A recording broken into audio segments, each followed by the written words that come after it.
Welcome back, everybody. I thought I'd just do a little video on how I got started in e-commerce and selling things online, and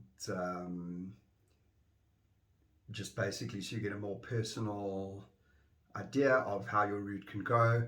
I can tell you the e-commerce space has changed drastically over the last decade, and over the next decade it'll probably be completely unrecognizable from what we know today. It's a very, very fast moving environment, and you need to be constantly learning. But for me, I did not instantly start out with a successful e-commerce business, and even now, I still have a huge amount to learn and a huge amount of things that I need to do in order to grow my tiny little business. But going back to where it started for me, everybody's journey is different. I had heard that I knew, I was on the internet, I was buying things on the internet back in the day when I suppose probably less people, especially in South Africa, were buying things online. I was ordering from eBay from overseas and learning about how to buy online. So I remember one of my first purchases was a very distinctive set of Muay Thai gloves, and I bought them thinking it was going to be awesome to have the only pair that looked like that in the country. They sent me the wrong size.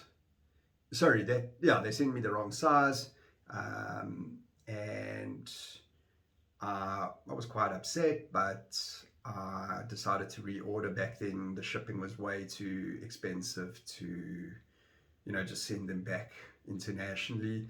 So I ordered another pair that never arrived. I went on to eBay to complain, and I saw that the reviews and the ratings of the seller were very poor. And it was a big lesson for me buying online, because I suddenly realized that, on the downside, you can really be ripped off.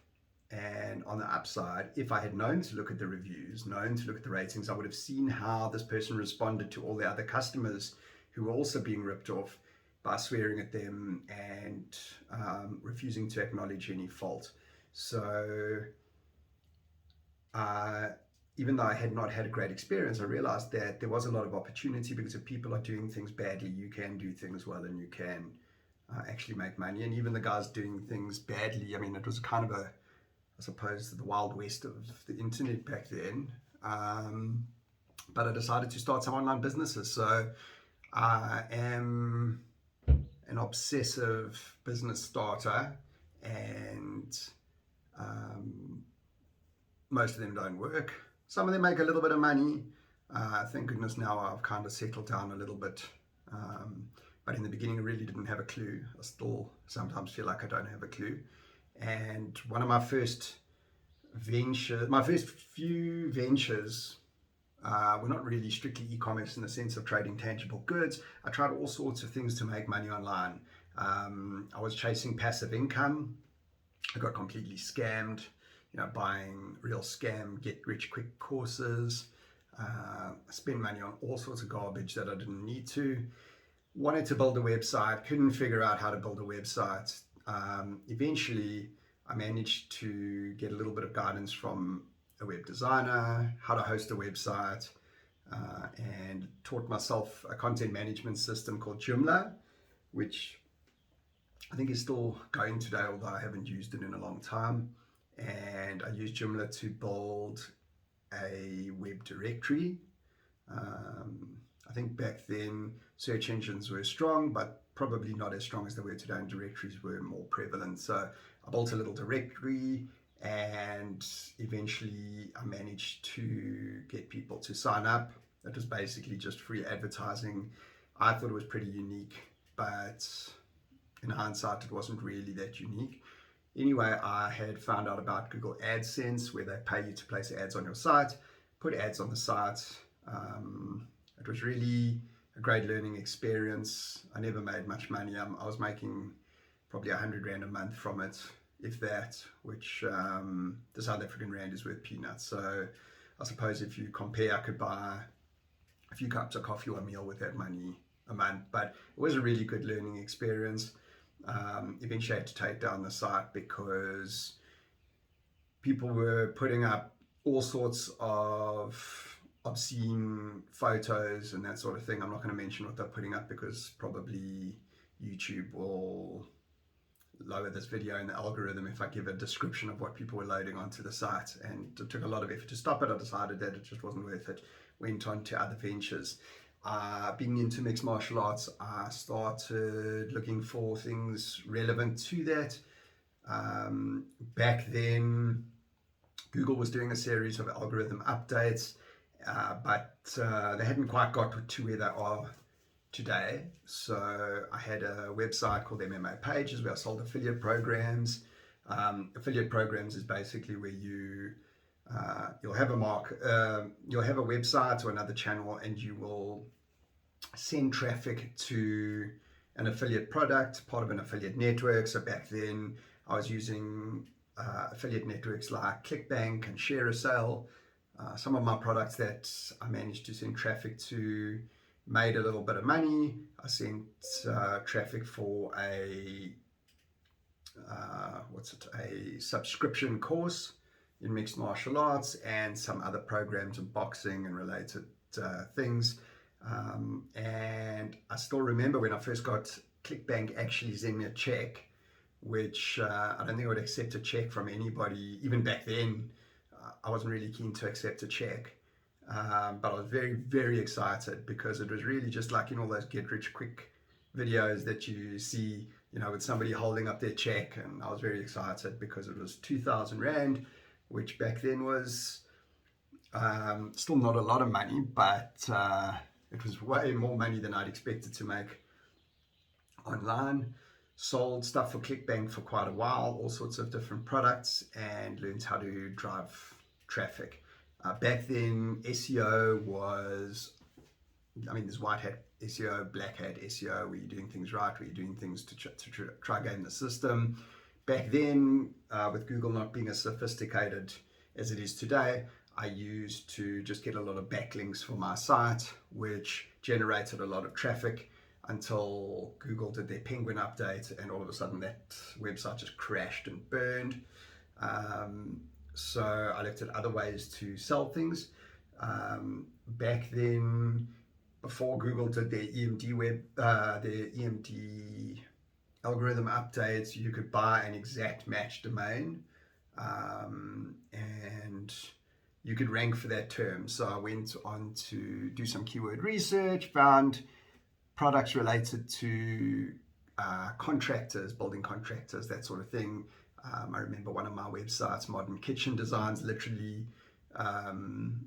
ranked for the term modern kitchen designs. I knew how much traffic that term got. I built a really terrible website, just almost a landing page, but it did convert, it did get traffic because of the exact match domain. And I used that to then pass the leads on to a partner who had a kitchen company and made a little bit of money. I remember getting a sale. It was a huge kitchen deal, and I can't remember what, but it worked out about 5,000 Rand. I remember being very excited for that. And I did a lot of this sort of thing with all sorts of niches.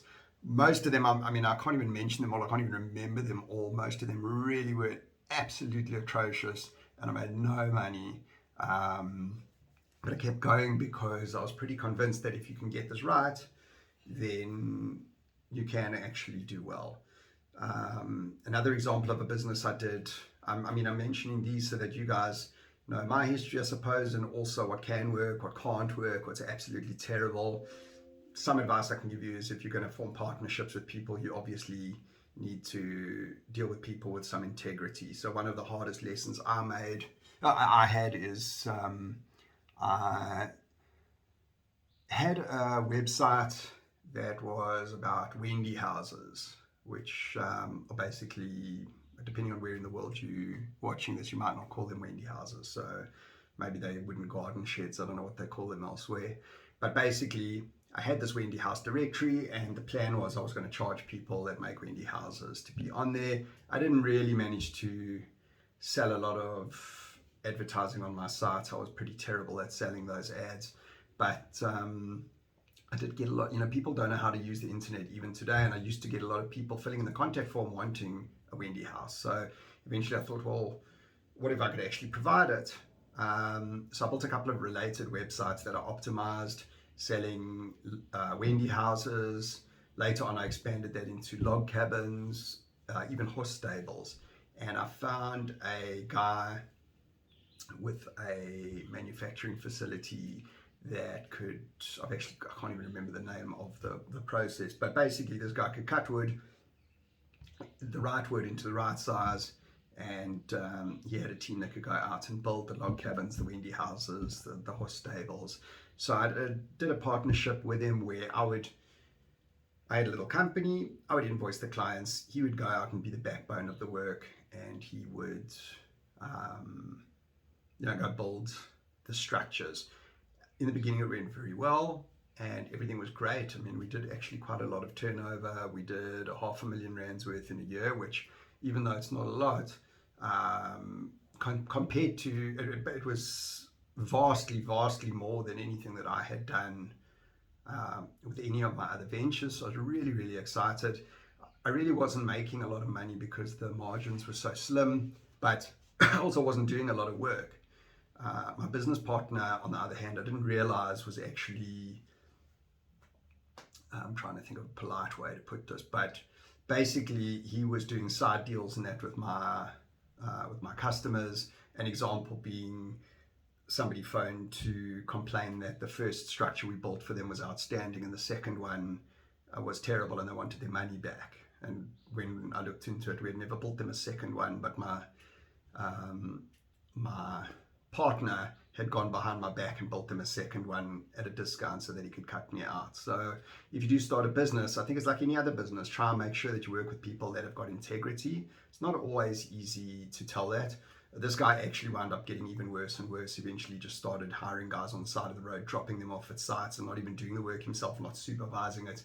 I ended up basically getting sued, and it was a really horrific experience. But again, I learned a fortune. I actually used a lot of Google Ads to run traffic to my sites back then, and that was a very valuable lesson because Google Ads it's something I'll discuss in another video, but it's quite a powerful form of advertising, and I actually use it extensively now. I run Google Ads campaigns for my wife's decor business, and it's definitely something that you can use in your e-commerce business. They've really made leaps and bounds of improvements to it over the years, and even though it can be a little bit complex to learn how to use, if you are in the e-commerce space, it's probably worth you looking into it. Obviously different businesses need different things. So then I started to actually investigate selling products online, wound up partnering with a friend of mine, an amazing guy, far cleverer than me, and we tried a whole lot of ventures. In between, I was also trying my own ventures. I mean, I made some absolutely horrendous decisions.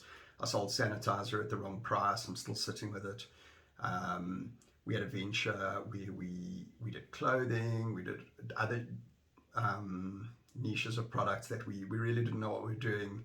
We wound up having to give it away before finding the niche that we're in now, which I'm not really going to discuss yet on this YouTube channel, but because I don't feel like thousands of people going in to try my business. But pretty much now we've built a pretty good, pretty stable little business, but it's been a very challenging road to get you, and a lot more challenges to come. And so I guess that's the short version of my story here. In between, along the way, as I learned more and more about building websites to sell stuff for myself, I ended up getting people asking me to build them websites. So, making money building people websites on the side and that sort of thing, although it hasn't been a main part of my income. And so that's pretty much what led me here. I probably left out a lot of boring bits, but I think the bottom line is that try and fail, and you only need to really succeed a couple of times and you probably got something decent. And if nothing else, if you are thinking, should you give this a shot? Should you start an e-commerce business? You're not sure, just do what I did. Just start selling stuff online. Look at the different channels. You know, if you start with trying to solve a problem, then you have a shot of succeeding. And it's just a matter of really, I suppose, learning the different tools and the platforms.